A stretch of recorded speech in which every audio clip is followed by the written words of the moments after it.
Hello. Hello, can you hear me? Yes, I hear you. Can you see me? Yes, I can see you. I can see you. I can see you. Yes. How are you doing? Good?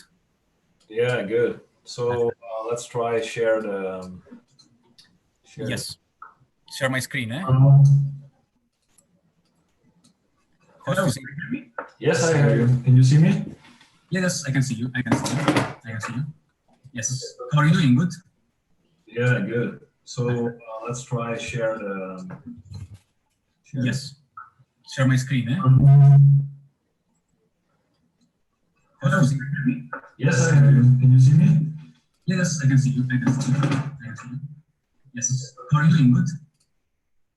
There's a lot of echo. Yeah, it's because I had a sound on the YouTube channel, but no, it's just turn it down. Yes. So just stop sharing my screen and then you can share your screen. Yes. Wait. It says host disabled participant screen sharing. Oh, yeah, okay. Let's wait and see. Share screen. Now you should be able to do it. Oh, yeah, exactly. Share. Okay. Is it good like that? Yeah, and then you should do a full screen. Full screen mode? Yes. Like that? Is it better? That's perfect. Because I see on my top, I see the zoom bar. I don't know if you can see it. No. Do you see my cursor? Yes. Okay, that's nice. Okay, then perfect. I'm just checking that it works on the. So there's a 20-second delay from Zoom to YouTube, but I don't think that's problematic. Okay. So the Do you want me to disable the camera perhaps for better connection or what? No, you can just. It's good if you keep your camera on, but I will take off mine, and then you will be the only one. Okay. So as far as I can see now, but maybe you should try to click on the YouTube link that I sent and see if it works for you as well. I can, but I don't want to hear at the same time, like when I'm speaking. No, just mute your microphone. Just see if it works because. Yeah, I thought about muting it, but in case you need to interrupt me, then I will not be able to listen to you. No, that's right. But I just maybe just testing now if the YouTube. But I can test it right now. Yes, just wait a moment. I have to find the link. Okay. Because I hope that this link is available for everyone, not only for me.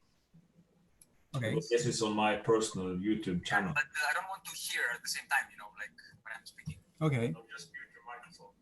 Let's see if it works. Because, yeah, I thought about muting it, but It's working. Okay, then you can just close it down, So, and then we will wait another. Because I hope that this link is available for everyone, not only for me. Yes. Okay. This is on my personal YouTube channel. But I don't want to hear. Okay. Okay. Yeah. Good. So then it should be okay. You can just use the full screen. No, we are not in full screen. No, wait. I'm yes. Now I'm back to full screen. Yeah, so then we'll see how it goes. I will follow the chat and see if there are questions for you. Yes. But we can just do that after the. Okay. Yeah. And hopefully. But you can see my full. But you can see my full slide normally, right? Yes. That's perfect. Okay. Okay. So just wait. Let me just wait another 7 minutes, and then. Yeah, of course. I'll just start. Of course.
All right.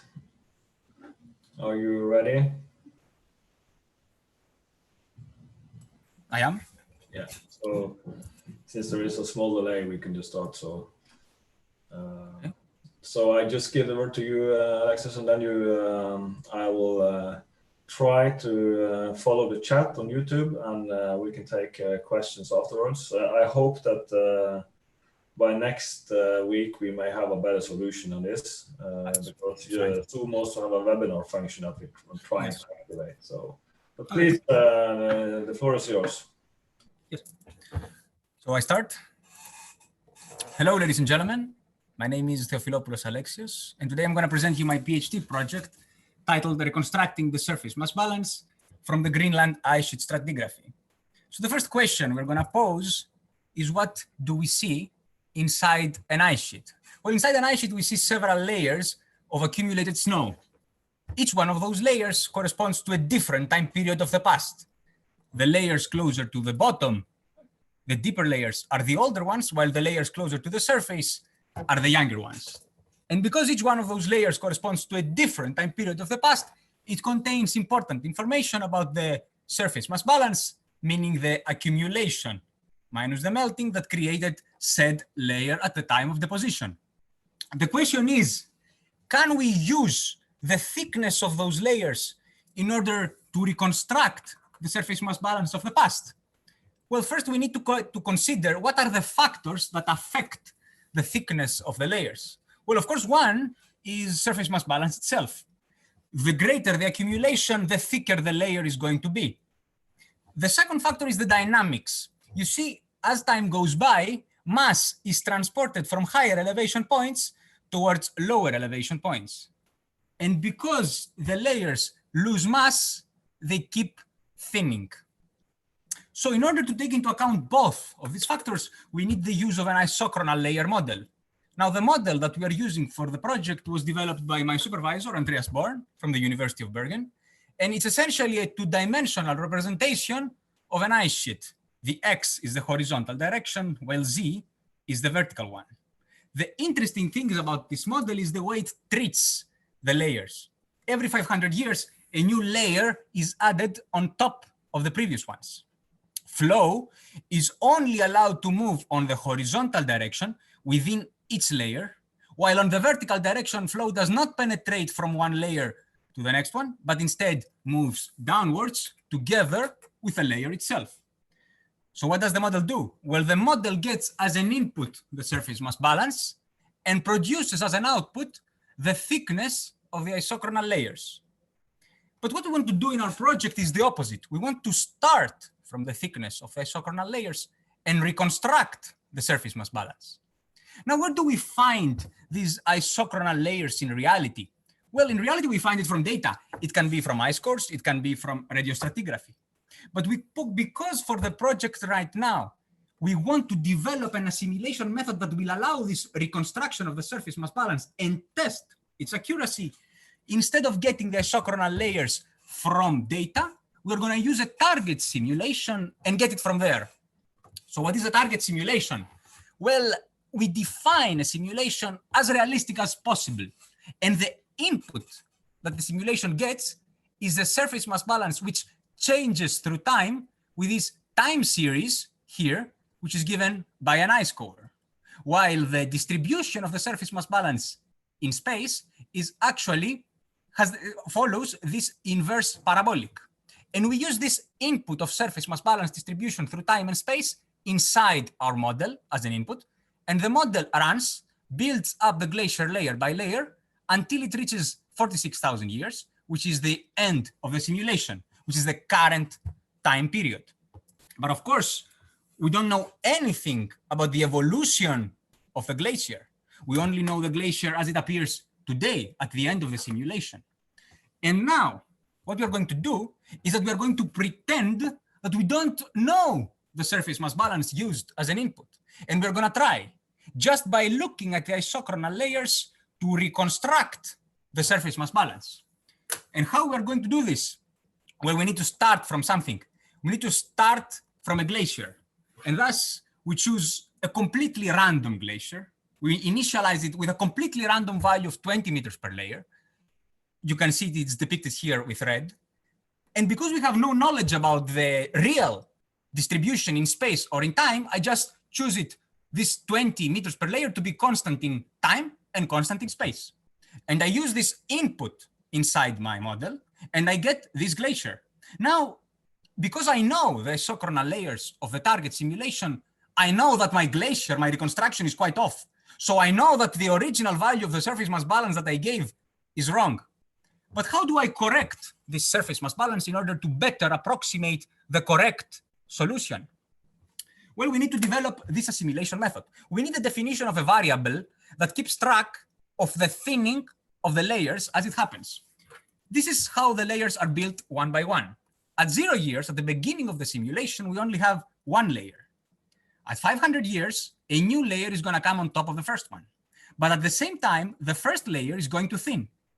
And thus, we can define a temporal thinning rate, which is given by the thickness of the layer now minus the thickness of the layer before, divided by the thickness of the layer before. At 1,000 years, a third layer is going to come, and we can define for the second layer the thinning rate with exactly the same way as before for the first layer. But because the first layer now exists for 1,000 years, we need to take into account all of these instances. So for the definition of the temporal thinning rate, we need to add up all individual thinning rates that occur at all time instances, and then divide by the average, which is going to be 1,000 years. And we repeat the same process until we reach all of the layers, until we cover the whole ice sheet of 46,000 years. And this is how the temporal thinning rate looks like. Now, why do we care about the temporal thinning rate? Well, you see, the temporal thinning rate, because it keeps track of the thickness of the layers during its whole evolution, essentially contains information about the evolution of the thickness of the layers. If we knew the temporal thinning rate of the target simulation, we would be able to reconstruct the surface mass balance, because we would be able to track back down the thickness at the time of deposition, meaning at the surface mass balance itself. But of course, we don't know the temporal thinning rate of the target simulation, because it requires the definition, it requires the knowledge of all these individual steps, which we do not have. We cannot go backwards in time. However, on a glacier, going backwards in time is equivalent to moving downwards in space. You see, if I take the target simulation and let me zoom on the first 3 layers at the top, because the ice sheet is on a steady state condition, when the new layer is going to come on top of layer number 1, the ice sheet is not going to increase in elevation. Instead, what is going to happen is that layer number 1 is going to move downwards and occupy the space of layer number 2, while layer number 2 is going to move downwards and occupy the space of layer number 3. So this means that layer number 2 is in a certain way the future of layer number 1. And layer number 1 is the past of layer number 2. So the way I defined before the temporal thinning rate as the current thickness minus the previous thickness divided by the previous thickness, I can do exactly the same and define a spatial thinning rate, which will be given for layer number 2, which will be given by the current thickness of layer number 2, which is D2, minus the previous equivalent thickness of this layer, which is D1, divided by the previous equivalent thickness again, which is D1. And I can do the same thing for all the layers. And because I have to calculate the average, just like I did on the temporal thinning rate, I need to add up all individual steps and then divide with the total amount of years. And the generalized form of the spatial thinning rate is given by this summation. But this definition is not exactly accurate, because I made an assumption. If I am to assume that layer number 2 is how layer number 1 is going to look in the future when it moves downwards, I make the assumption that both of those layers were created from the same source. You see, at the end of the day, I'm still comparing 2 different layers that were created at 2 different times of deposition. If I am to compare between the 2, I need to compensate for the fact that perhaps these 2 originated from a different original surface mass balance. So I need to normalize the thickness and divide it by the original surface mass balance. And this is the new definition of the spatial thinning rate. So how does the spatial thinning rate compare to the temporal thinning rate that I told you before? Well, as you can see, it's actually quite identical. Both of these cases give us the same curve. So the temporal thinning rate is the same as the spatial thinning rate. And by substituting the definition of a spatial thinning rate with a summation, I get this equation here. Now on this equation, I don't know the temporal thinning rate of the target simulation because that requires knowledge of the evolution. I know the thickness because this thickness is the thickness at the last, today, at the last time, at the last iteration, at the end of the simulation. And I don't know the surface mass balance. In fact, it's the surface mass balance itself that I'm trying to find. This is what I'm trying to reconstruct. But what I have here is a system of equations that can be rewritten this way, and I can isolate for the surface mass balance, which is my unknown. And I can solve this system of equations quite easily if I start from the top layer and move towards the bottom layer. Now, how do we use this system of equations? Well, then let's go back to our assimilation method. You remember that I defined a complete random number of 20, of an input of 20 in meters per layer for the surface mass balance, constant in space, constant in time. I used this inside my model, and I got this glacier, which was quite off from the target simulation. But the model at the same time calculates the temporal thinning rate of the reconstruction. And what do we do with this? We take this and we put this inside our system of equations. Now you can see that the system of equations is using the thickness of the target simulation, but the temporal thinning rate is from the reconstruction. Why? Because we don't know the temporal thinning rate of the target. That's the only temporal thinning rate that we know. And from this, solving this system of equations, we get a new value of the surface mass balance. And what do we do with this new value of the surface mass balance? Well, of course, we put this back inside our model for the second iteration. And you can see that at the second iteration, the glacier is actually now closer to the target simulation. And of course, we're going to calculate a new temporal thinning rate. We are going to put this back inside our system of equations, calculate a new surface mass balance for the third iteration, and continue this whole process again and again and again until convergence is achieved. And when do we achieve convergence? Well, we achieve convergence when both of these conditions are satisfied at the same time. When the new surface mass balance is identical to the previous surface mass balance. When the iterations do not change, it becomes a repetition. What does this mean, achieving convergence? Well, achieving convergence, because our system of equations uses the thickness of the target simulation, convergence is achieved when we manage to reconstruct the target simulation, when essentially we reconstruct the correct surface mass balance.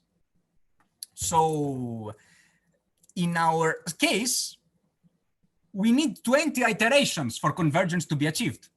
Can we see how does the glacier look after 20 iterations? Well, yes.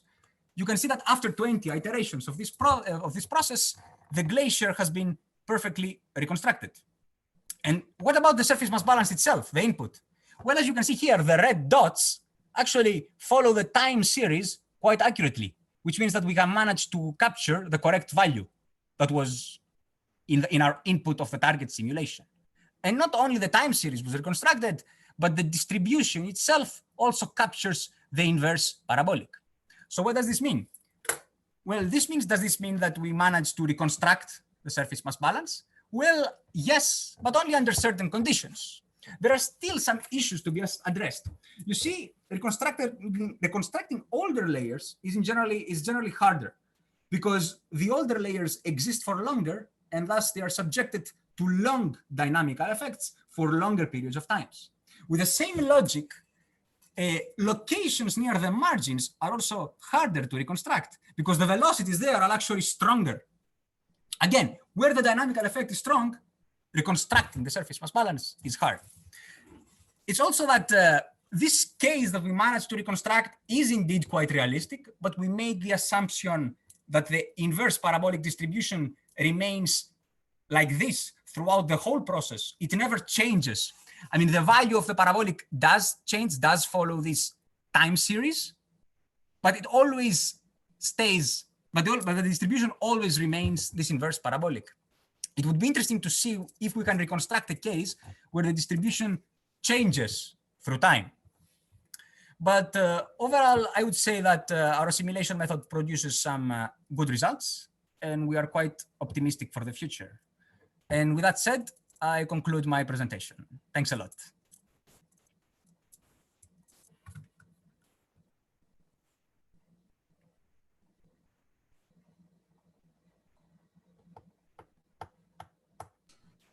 Okay, so far, thank you a lot, Lexus. I don't see any questions so far, but we just wait a little bit because we have a delay here.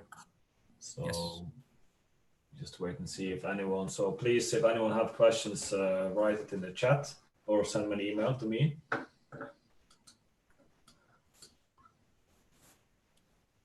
How was the volume? Was it? It was good. Okay. I got a question here from Basil. Yes. So, but I can try to post it in the chat so you can read it.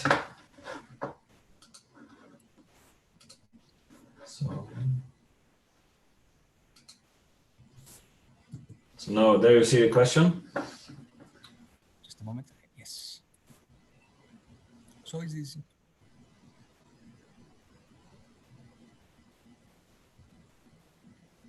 Just read it out for the other. Yes. So it is improbable that you will get one layer every year. How does that impact the results? Does it only decrease the resolution of the surface mass balance, or there are other things to take into account? Well, the way the model works, it's actually changed. The dynamical effect itself is happening every year, or every DT years. I think it's 1 year in this particular case. It's either 1 year or 2 years. But the dynamics itself happen like this. But since its layer is created every 500 years, it means that the dynamics are only applied to the new layer when the new layer is created. So of course, it's not just a matter of resolution. It affects the general shape. I mean, I don't know if it affects the end result, but it definitely has some effect on the actual dynamical process itself. Because, you know, creating a new layer every year and at the same time forcing it to flow is different than creating a layer at 500 years and then forcing the flow to start after the whole layer is created. So yes, but we have tested the method for different resolutions, and it seems that it still follows more or less, the logic is the same. We can still capture a good reconstruction.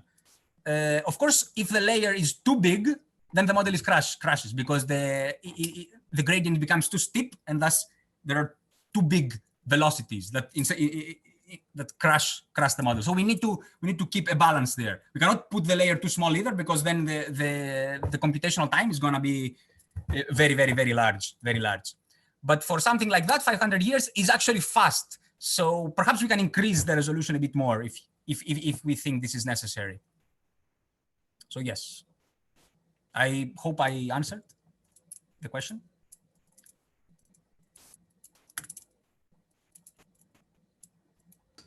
You probably did. So as far as I can see, there is no more questions at the moment. We can wait another minute, maybe. Mm-hmm. No problem.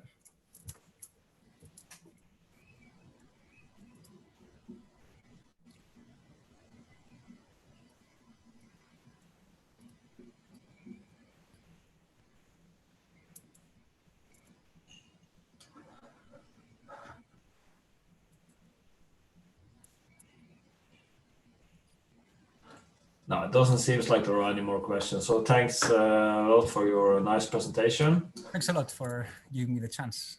And to the rest of you, check out the ULE website about reopening of the university. It seems like we actually are allowed to come back very soon. So that's great news. But all of you need to do this course to check that out. And next week, the snapshot next week, I will just see who's going to present next week. That will be it's Hopefully is responsible, so I don't know who will do it, but we'll figure it out. Okay, so then I just say thanks to Alexios and bye to everyone. Thanks a lot. Goodbye. Bye.